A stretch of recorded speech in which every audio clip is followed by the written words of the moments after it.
what's up, everybody? It's your boy, the Kryptonian Saiyan here, bringing you the first Dragon Ball Super review for this channel. It'll be for episode 11, and I gotta say that I liked a lot of the stuff that went on in this episode.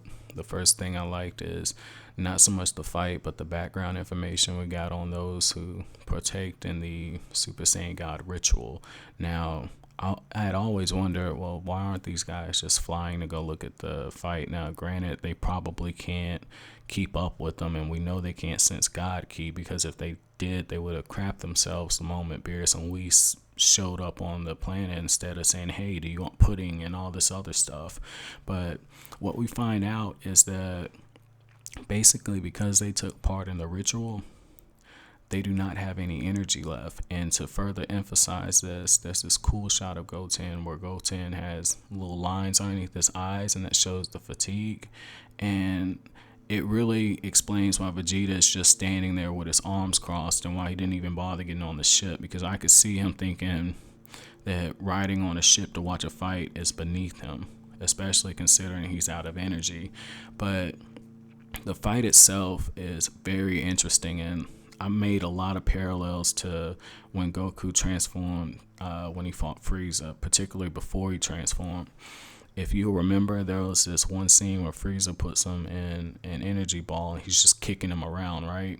He's playing with him. He tells Goku, hey, if this hits the ground or touches anything other than me, it will explode. Now, in the fight with Beerus, we see two instances of that.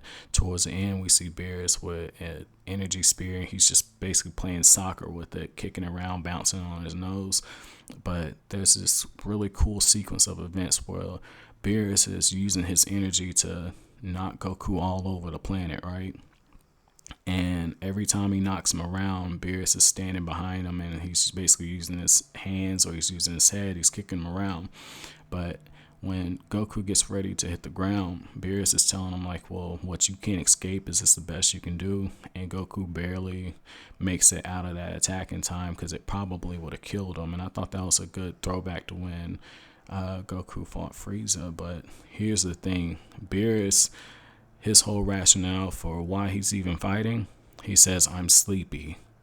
And I'm looking at it, and it's just like, oh my God, like, why didn't somebody put some Tylenol or something in this dude's food? Because he's that cranky to where he's whooping Goku's ass. And I thought that was pretty interesting, because as he's pounding him, Goku has this one shot where he's holding his arm, and he actually headbutts him in order to get him off. And Beerus is like, if that's the best you can do, you can't reach me.